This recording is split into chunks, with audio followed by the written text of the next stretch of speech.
ഇതാണ് നമ്മളുടെ വായന ഒഫീഷ്യൽ. ഇവിടെയാണ് ഞാൻ പറഞ്ഞത് നമ്മൾ ഒഫീഷ്യലായിട്ട് പരിപാടി ആവുമ്പോൾ ഡിസ്കഷൻ ഇരിക്കാം, 2-3 ആൾക്കാർ വന്ന് കേട്ടോണ്ടിരിക്കാം, റിലാക്സ് ചെയ്തിട്ട് വേറെ ശല്യമൊന്നുമില്ല, വാതിലും അടച്ച് കഴിഞ്ഞാൽ മറ്റേ അവിടെ ഇരിക്കുമ്പോൾ ആ ഫോട്ടോഗ്രാഫിന്റെ ഭയങ്കര വലുതായിട്ടുള്ള ഒരു അതിന്റെ വലുത് അത്ര ഭയങ്കര പ്രിയപ്പെട്ടതാണ് തോന്നുന്നത്. ഈ റൂമിൽ ഏറ്റവും പ്രഷ്യസ് ആയിട്ട് സെർവ് വെക്കുന്ന ഒരു സാധനം എന്തായിരിക്കും? കുറേ കാര്യങ്ങൾ ഇവിടെ ഉണ്ട്, കുറേ സാധനങ്ങളുണ്ട് എല്ലാം കാണുന്നത്. ഇതെന്റെ കരാട്ടെ ബ്ലാക്ക് ബെൽറ്റിന്റെ സർട്ടിഫിക്കറ്റ്, അതുപോലെ തന്നെ അക്കാഡമി ചീഫിന്റെ ഇത്, എല്ലാം ഒഫീഷ്യലായിട്ടുള്ള കാര്യങ്ങളെല്ലാം ഇവിടെ കാണാം. കുറച്ചൊക്കെ ആ അവാർഡ്, ഈ അവാർഡ്, സർട്ടിഫിക്കറ്റുകൾ എല്ലാം നമ്മളിവിടെ. ഇതെല്ലാം എന്റെ പണ്ട് നമുക്ക് CDs ആയിരുന്നു. അതാ ഞാൻ നോക്കിയത്. ഞാൻ ആദ്യം വെച്ച ചെറിയ ബുക്സ് ആണ്, പിന്നെ നോക്കിയപ്പോ ഇത് ബുക്സ് അല്ല, അതെല്ലാം CDസും എല്ലാ സീരീസും. ഇവിടെയൊക്കെ കിടക്കുന്ന ഈ ബ്ലൂറേസ് ആണ് അതൊക്കെ. നമ്മള് കീർത്തിചക്രൊക്കെ ഉണ്ടായിരുന്നു. അതെന്റെ എല്ലാ പടങ്ങളും കാണും. പിന്നെ ബുക്സും. ഇത് അങ്ങനെയുള്ളൊരു ലോകം. ഇത് എല്ലാം വായിച്ചു തീർത്താണോ? വായിച്ചിട്ടൊന്നുമില്ല ഫുള്ളൊന്നും. ഇത് നമ്മള് ചില വക്കീലന്മാരുടെയൊക്കെ പുറകിൽ കാണാം കുറെ ബുക്കുകൾ. അതൊന്നും അവര് ഫുള്ളൊന്നും വായിച്ചിട്ടുണ്ടാവില്ല. അതെന്തായിരിക്കും. പക്ഷെ എന്താ വെച്ചാൽ റെഫറൻസിന് ഇപ്പൊ എന്തെങ്കിലും ഒരു സംഭവം വന്നു കഴിഞ്ഞാൽ അത് നമുക്ക് നോക്കണമെങ്കിൽ അങ്ങനെ ബുക്ക് അവിടെ ഉണ്ടായിരുന്നല്ലോ, നമുക്ക് നോക്കാതെ. പിന്നെ കുറെ ആൾക്കാർ ബുക്ക് തരുന്നുണ്ട് വായിക്കുമെന്ന് പറഞ്ഞു. അൺഫോർച്ചുനേറ്റ്ലി പലപ്പോഴും നമുക്കത് വായിക്കാൻ പറ്റില്ല. ശരിക്കും വായനാശീലം നല്ലപോലെ ഉണ്ടോ? പണ്ടുണ്ടായിരുന്നു. ഇപ്പൊ വാട്ട് ഹാപ്പൻസ്, ഐസൈറ്റ് നമുക്ക് ചെറിയ ഡിസ്റ്റർബൻസ് വരുമ്പോൾ ഈ വായനാശീലം നമ്മൾ പതുക്കെ ഒഴിവാക്കും. കണ്ണാടി ഇടണം, അത് വായിക്കണം, പിന്നെ കോൺസെൻട്രേഷൻ കിട്ടില്ല. പിന്നെ ഇപ്പൊ എന്ന് പറഞ്ഞാൽ ഇപ്പൊ എല്ലാം ഈ മൊബൈലിൽ വരുന്നുണ്ട്. ഇപ്പൊ ഇത് ഞാൻ കഴിഞ്ഞ 6-7 മാസം മുന്നേ വാങ്ങിച്ചതാണത്. 1001 രാവുകൾ. ഇതെന്റെ കുട്ടിക്കാലത്ത് എൻ്റെ അച്ഛൻ ഇംഗ്ലീഷിൽ ഈ 1001 നൈറ്റ്സ് എന്നുള്ളത്, അറേബ്യൻ നൈറ്റ്സ് എന്നുള്ള ബുക്ക് മൂപ്പരയിലുണ്ടായിരുന്നു. മൂപ്പരത് ഇംഗ്ലീഷിൽ വായിച്ചിട്ട് മലയാളത്തിൽ കഥ പറഞ്ഞു തരുമായിരുന്നു. അതിൻ്റെ ഒരു നോസ്റ്റാൾജിക്ക് മേടിച്ചത് നമ്മള്. അച്ഛൻ പറഞ്ഞ കഥകൾ അത് വായിക്കാൻ വേണ്ടി. അത് വായിച്ചിട്ട് ഇപ്പൊ എവിടെ എത്തിയിരിക്കുന്നത് നോക്കൂ. കുറെ കാണുമ്പോൾ ഇതിലാണ് നിൽക്കുന്നത്. 207 പേജ്, ബാക്കി 1000 പേജുകൾ ഇവിടെ ഉണ്ട്. വായിക്കാതെ അതൊരു നോസ്റ്റാൾജിയ. പിന്നെ എൻ്റെ റൈറ്റിങ്സ്, കഥകളുടെ ഇതിൻ്റെ എല്ലാം ഇരിക്കും. അത് ഒരു ഡംപ് ഇവിടെ കിടപ്പുണ്ടായിരിക്കും. ഇവിടേക്കാണ് ടോട്ടൽ ക്ലസ്ട്രോഫോബിക് ആയിരിക്കുന്നത്. കുറച്ച് സ്ക്രിപ്റ്റുകളാണ് ഉള്ള സമയത്ത് ഇരിക്കും, കറക്ഷൻ ചെയ്യും, ഇടും. വരുന്ന സ്ക്രിപ്റ്റ് ആണോ? ഇതിന് താഴത്തുള്ള എല്ലാം സ്ക്രിപ്റ്റുകളാണ്. വായിച്ച് ഇവിടെ എന്താ ഇപ്പോ ഈ ഏരിയയില് ഈ റൂം എന്തായിരുന്നു? ഈ റൂം വീട് വെച്ചപ്പം ഇതൊരു ബാറായിരുന്നു. നമ്മുടെ മിനി ബാർ. ഞങ്ങളുടെ പട്ടാളക്കാർ എല്ലാവരും വീട്ടിൽ നിങ്ങൾ കാണും ചെറിയൊരു മിനി ബാർ എന്നുള്ളത്.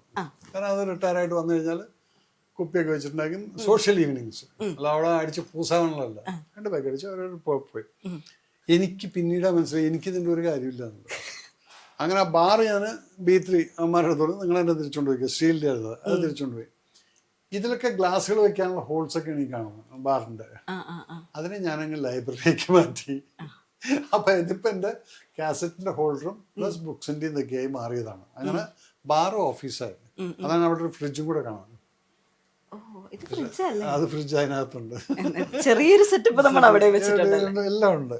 But then now it has become a place of my, ഇങ്ങനെ ഇരിക്കാം ഒറ്റയ്ക്ക്, വായിക്കാനും എല്ലാം ആ ഒരു മൂഡിൽ വരുന്നതാണ്. ആക്ഷൻ ഹീറോ ബിജുവിന്റെ 100 days തേങ്ങ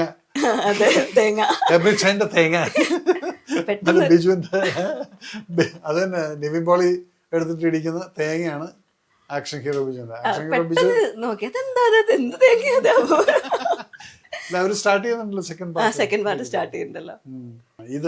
ഇത് ദ്രോണാചാര്യ, INS ദ്രോണ എന്ന് പറഞ്ഞിട്ട് ഇവിടെ നേവൽ ബേസിന്റെ അവരുടെ മൊമെന്റോ ആണത്.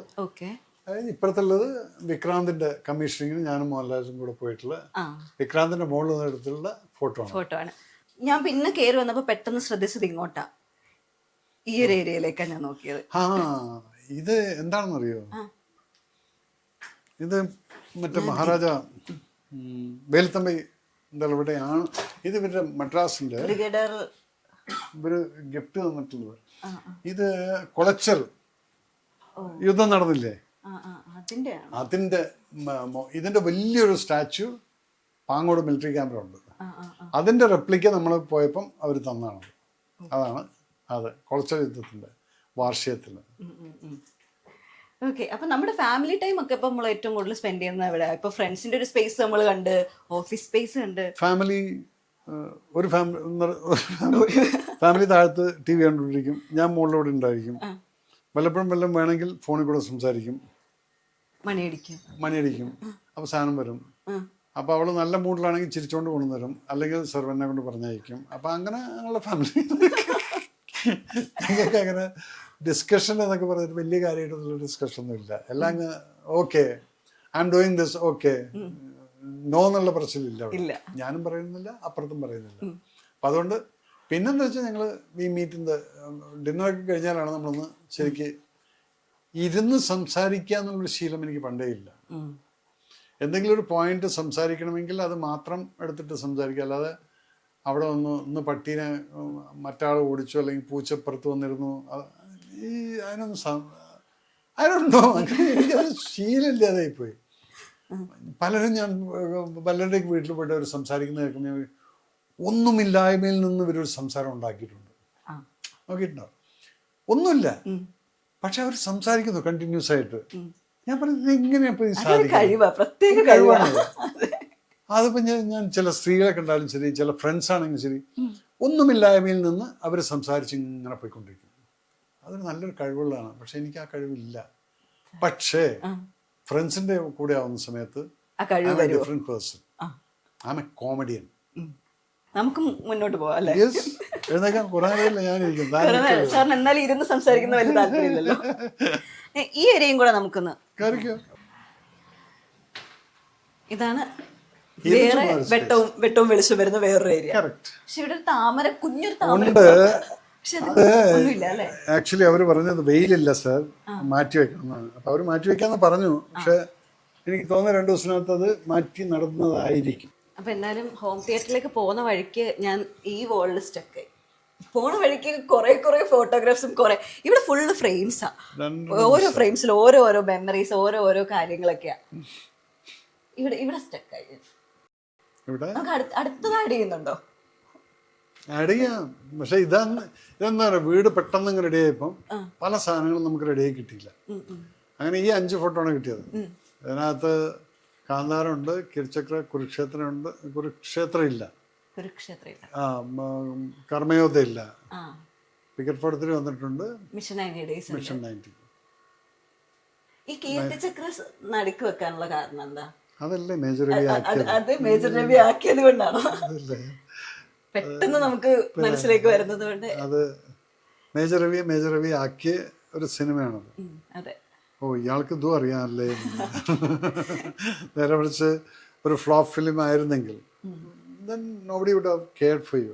നമുക്ക് അടുത്തത് ആഡ് ചെയ്യണം ഉടനെ അല്ലേ? അടുത്തത് ആഡ് ചെയ്യാം.